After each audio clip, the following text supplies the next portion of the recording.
Amis rêveurs, bonjour.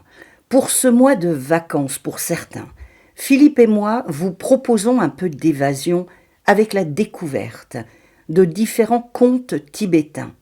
Je les avais traduits dans le cadre de mes études à l'Institut national de langue et de civilisations orientales de Paris. Ils ont été par la suite publiés par les éditions Ramsay. Je vous souhaite donc une très belle découverte avec le vendeur d'huile de la vallée, raconté par Philippe.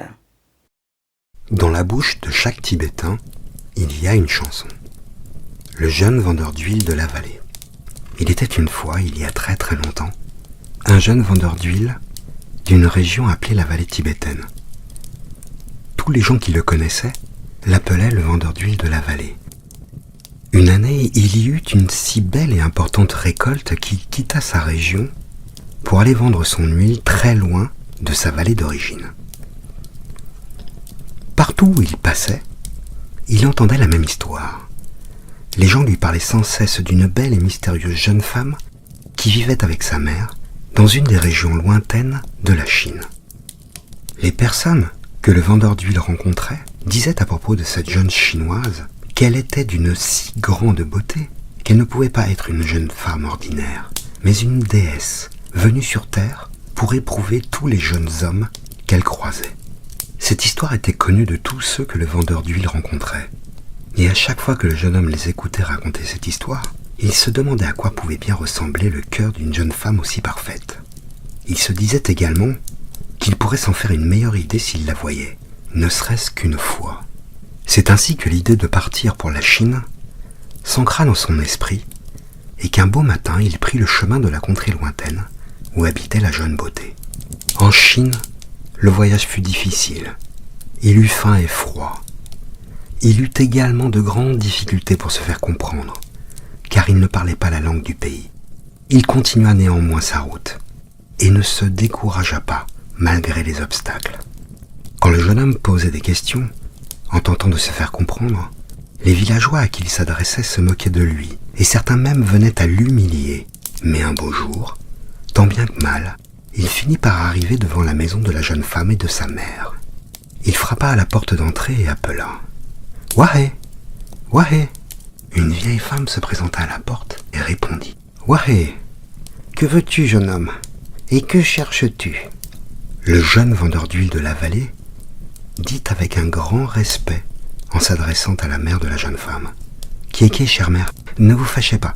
Je viens de très loin, du Tibet. J'ai fait un très long chemin pour vous rencontrer, vous et votre fille.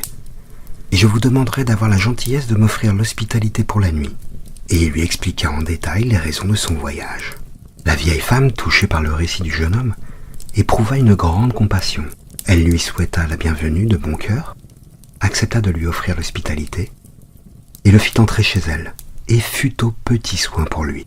Le vendeur d'huile de la vallée était déjà depuis quelques heures dans la maison de la vieille femme. Comme il n'avait toujours pas réussi à apercevoir sa fille, dont la réputation de beauté avait largement dépassé les frontières de la contrée, il lui demanda « Qui, chère mère, où est donc partie votre fille aujourd'hui ?» La vieille femme répondit avec un grand sourire « Je comprends que tu sois impatient de rencontrer ma fille, mais nous gagnons notre subsistance grâce à ses danses et à ses chants, et nous avons besoin de ce petit salaire. Ma fille est partie ce matin, chanter et danser dans un village, sur l'autre rive du fleuve. »« Oh, c'est vraiment bien. Moi aussi, je suis quelqu'un qui aime les chants et les danses.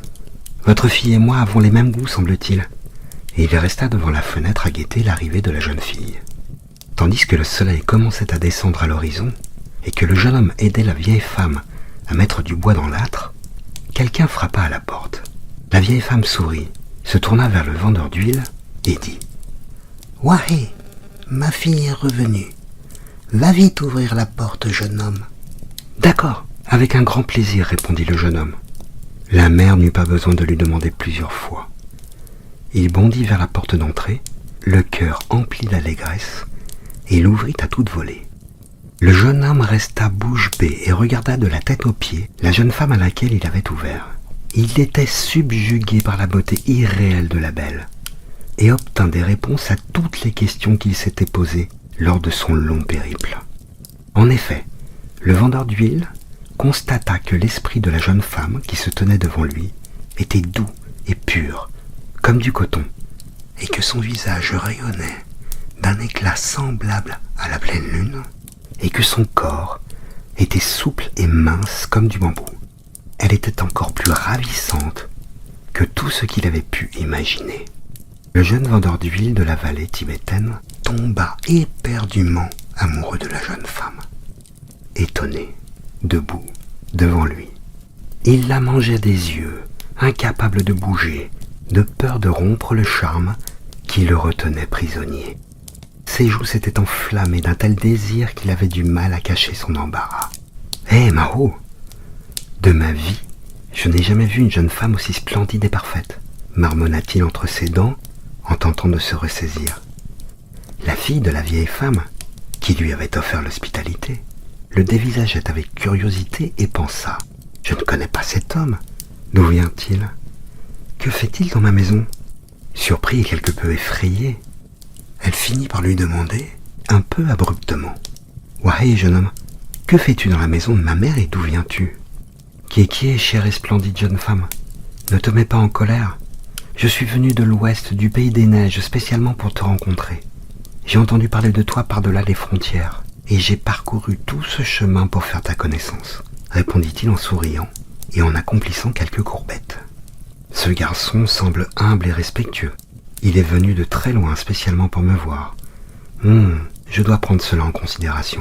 Ce ne serait pas bien de ne pas m'en occuper, surtout après que ma mère lui ait donné l'hospitalité.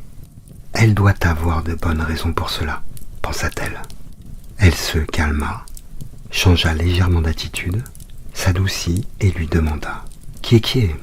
Écoute, cher vendeur d'huile du Tibet, explique-moi pourquoi tu es venu d'aussi loin pour me voir. Moi, une pauvre jeune femme insignifiante, d'un petit village chinois perdu au fond d'une vallée. » Le jeune vendeur d'huile raconta clairement les raisons de sa venue à la jeune femme. Puis ils pénétrèrent tous deux à l'intérieur de la maison, où les attendait la vieille mère. À chaque fois qu'il regardait la mère, le jeune vendeur d'huile de la vallée ne cessait d'éprouver un immense respect pour celle qui avait donné le jour à une jeune femme d'une aussi grande beauté. Le jeune vendeur d'huile se mit à vivre avec les deux femmes. Il faisait consciencieusement tout le travail à l'intérieur et à l'extérieur de la maison, en remerciement de l'hospitalité qu'il avait reçue. Pendant son temps libre, la jeune femme lui apprenait à danser et à chanter, à la mode chinoise, et lui, en retour, chantait à sa bien-aimée quelques chansons de son pays et esquissait quelques pas de danse. Le jeune vendeur d'huile de la vallée aimait particulièrement la danse du Drekar et expliqua à la jeune femme que le Drekar était un personnage tibétain qui n'apparaissait qu'un seul jour de l'année, celui du Nouvel An. Ce personnage se postait très tôt le matin devant chaque maison et vantait les mérites des différents membres de la maisonnée. Voir et entendre le Drekar pour les Tibétains était de bon augure et apportait de la chance pour toute l'année à venir. C'était une des raisons pour laquelle le jeune homme aimait tant cette danse. Depuis leur rencontre, le jeune vendeur d'huile de la vallée et la jeune femme ne se quittaient plus. Ils passaient tout leur temps libre ensemble et se vouaient un amour si grand que leur bonheur irradiait sur tout leur entourage. La vieille mère, heureuse de voir l'attachement que se portaient les deux jeunes gens, se décida à les marier. Le jeune vendeur d'huile de la vallée, qui avait beaucoup de mal à croire à tant de chance, n'avait jamais été aussi heureux de toute sa vie. Partout où il se rendait, le jeune homme emportait avec lui une peinture représentant la jeune femme. Il ne pouvait s'en séparer et ne cessait de la regarder. Même quand il travaillait, il posait l'image devant lui et ne pouvait en détacher les yeux, ne fût-ce qu'un seul instant. Un jour, il se retrouva au beau milieu d'une tempête de sable qui se leva aussi soudainement qu'inattendu, et le portrait de la jeune femme disparut, emporté par la tourmente.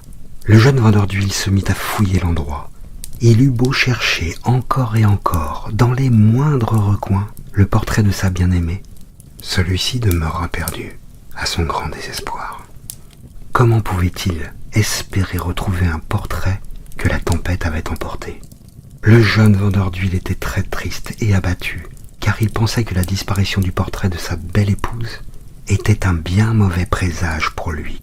Il fit un autel avec des offrandes et pria les dieux de le guider et de lui ramener sa bien-aimée.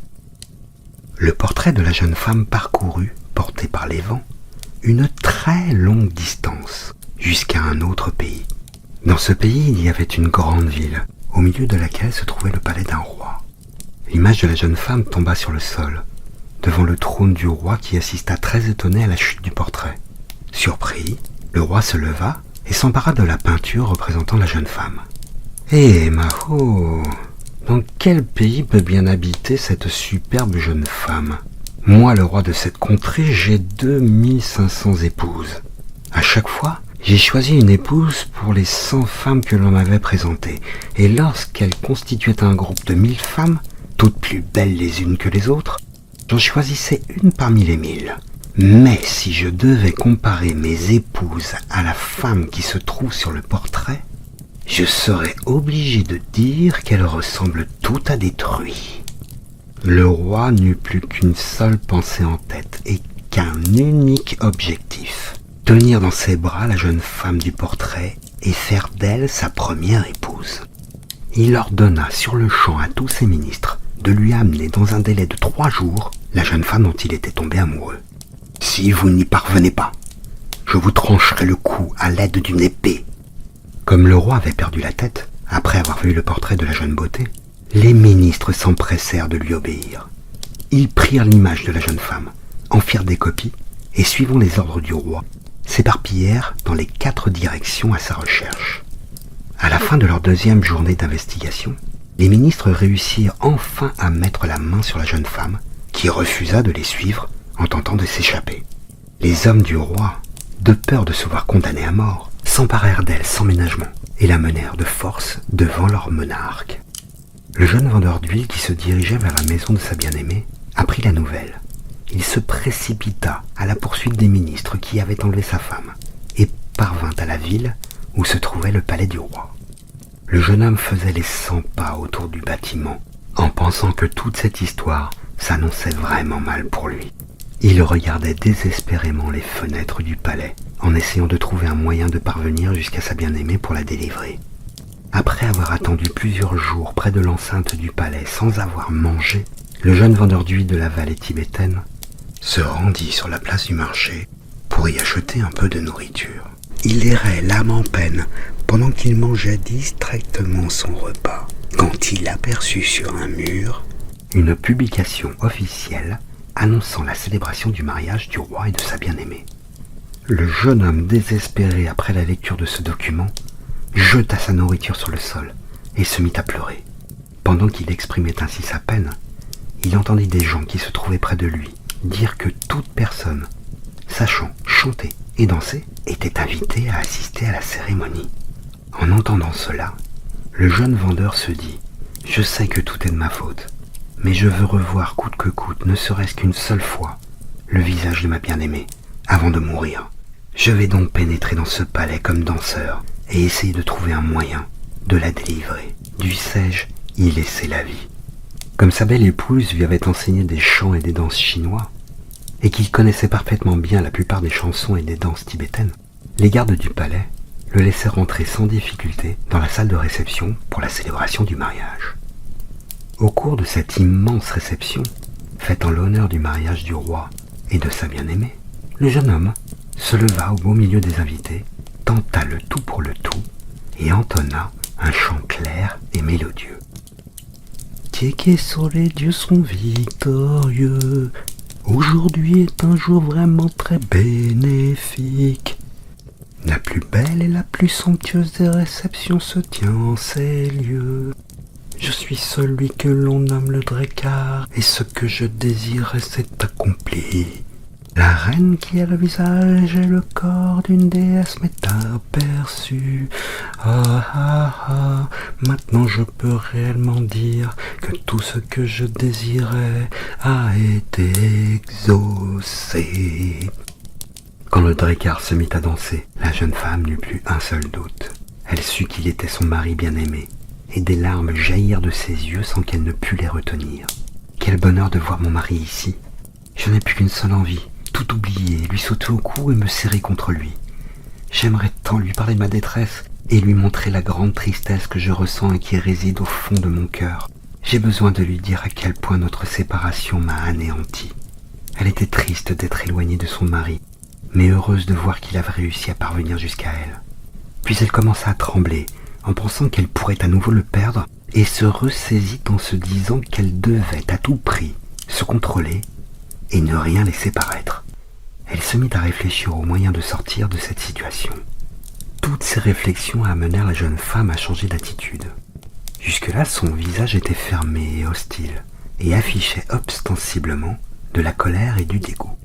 Elle décida de se métamorphoser, se tourna vers le roi et lui fit son plus grand sourire.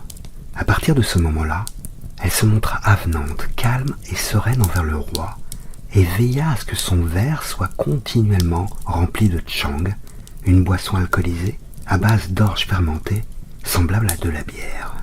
Elle regarda ensuite son mari qui dansait devant eux, et dit au roi « Qui est roi très précieux, regardez, je trouve que ce danseur fait une magnifique représentation et propose un très beau spectacle.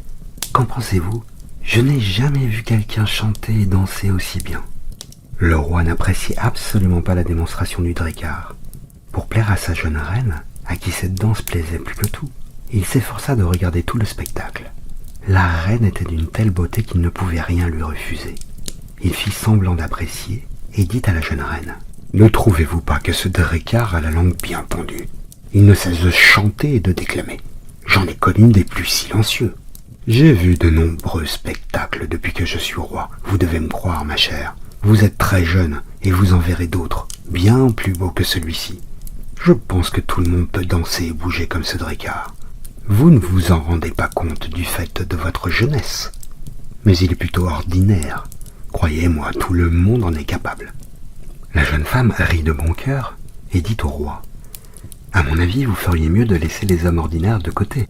Parmi les hommes à tête noire, vous êtes celui qui portait la couronne. Mais malgré tout, je vous mets au défi de danser comme ce Drekar. » Le roi regarda sa nouvelle reine, eut un petit rire sec et lui répondit « Ma très chère et bien-aimée, ce Drekar me ressemble autant qu'un vagissement d'enfant ressemblant au cri de l'homme mûr. Certaines personnes n'ont besoin de regarder qu'une seule fois un spectacle et non 100 pour savoir le danser. » Après avoir dit ces mots, le roi but sec 3 verres de tchang d'affilée, puis se leva en titubant et se dirigea vers le Drekar. Arrivé à sa hauteur, le roi l'empoigna par le bras et le conduisit vers la sortie. Peu après, le roi et le Drekar, qui était en fait le vendeur d'huile de la vallée, pénétrèrent à nouveau dans la salle. Ils avaient échangé leurs vêtements. Le roi avait endossé le costume du Drekar, qui de son côté avait revêtu les habits royaux. Le véritable époux de la nouvelle reine se dirigea vers le trône et s'assit. Le roi, quant à lui, déguisé en Drekar, se campa au beau milieu des invités et se mit à déclamer d'une voix rauque. « Les dieux sont victorieux, je suis le Drekar. Toutes sortes de questions me sont posées. Y a-t-il une bonne manière d'apporter des bons augures ? Y a-t-il une bonne façon de faire des compliments ? Je vous le demande. Que serait un Drekar s'il ne pouvait apporter, à sa guise, les bons auspices et en faire toutes sortes de compliments ?» Alors qu'il dansait ainsi, la jeune mariée assise sur le trône près du vendeur d'huile de la vallée donna l'impression d'être aussi effrayée qu'une villageoise superstitieuse. Au grand étonnement de tous, elle se mit à frapper du poing sur la table qui se trouvait devant le trône et s'écria très fort « Ouais, je m'adresse à vous tous, messieurs les ministres qui avez les pleins pouvoirs. Écoutez-moi, je suis votre reine. Aujourd'hui, en cette très belle journée de célébration de mariage, un Drekar s'est mis à danser. Il me semble que par les paroles qu'il vient de prononcer, ce Drekar est très mal intentionné. Je vois que son seul souhait est d'apporter le malheur à notre beau pays. Je vous le demande, jetez-le hors du palais et tuez-le sans la moindre hésitation, ni perdre un seul instant. » En entendant les paroles prononcées d'une voix si ferme et décidée par leur nouvelle reine, les ministres s'écrièrent les uns après les autres qu'un tel outrage était le jour du mariage du roi un crime plus grand que le ciel et ne pouvait rester impuni. Les ministres se précipitèrent pour obéir à la nouvelle épouse du roi.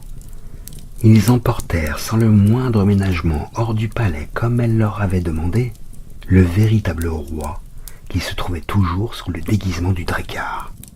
Les ministres, ivres depuis fort longtemps, ne purent reconnaître le roi et le tuèrent sur le champ sans autre forme de procès. Le vendeur d'huile de la vallée et la jeune femme furent à nouveau réunis en un seul cœur. Ils eurent une véritable et magnifique cérémonie de mariage, avec des danses et des chants de joie, de la musique, des boissons et de délicieuses friandises. Et c'est depuis ce jour qu'entre Chinois et Tibétains commença une amitié bonne et profonde. Par les liens qui s'affichent maintenant, je vous propose de visionner 2 vidéos. L'une sur la menthe, liée à l'amour dans le monde grec, et l'autre sur le basilic, connecté à la prospérité et à l'abondance dans le monde asiatique.